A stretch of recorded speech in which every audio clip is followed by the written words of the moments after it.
qalabka ayga cusub ee soo bandhiga waxyeelada maskaxda ee dhakhaatiirtu ka maqnaan jireen carruurta qaba suuxi epilepsy. Sawir maskaxda oo muujinaya yaryar oo hawlgalku ka hooseeyahay caadiga ah.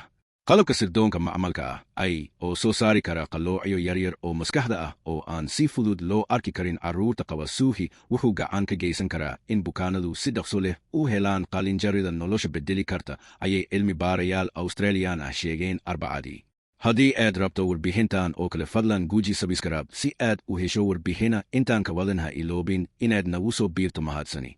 Tani waa tusaale dambe oo muujinaya sida aygu oo shaqayn kara hog aad u badan u bedelayo daryeelka caafimaadka isagoo gacan ka siinaya dhakhaatiirta baaritaanka cudurrada.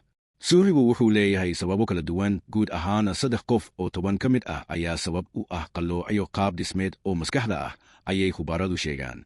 Xiriir daaweynta hiddo-wadaha genotherapy oo hoos u dhigaysa cudurka Huntington 7.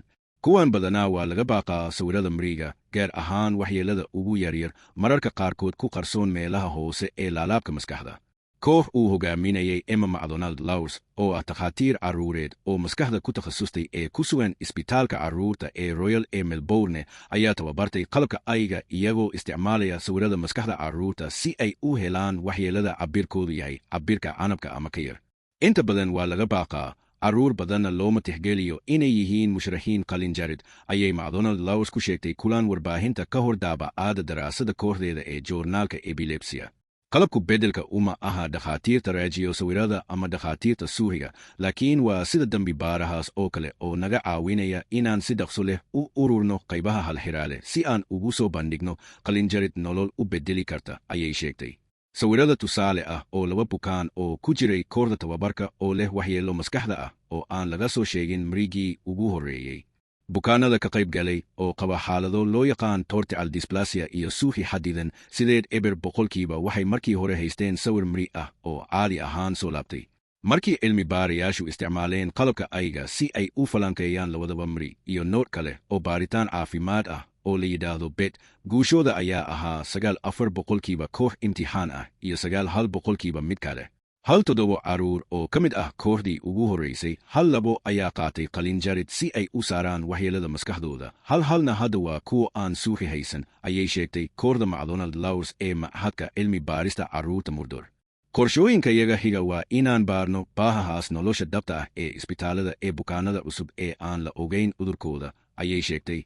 Suuxigu kaasoo keena suuxiyo soo noqnoqda wuxuu saameeyaa qiyaastii 1 carruur oo 2 ka mid ah, qiyaastii 3 meelood loo baahan yahay dawooyinka caadiga ah.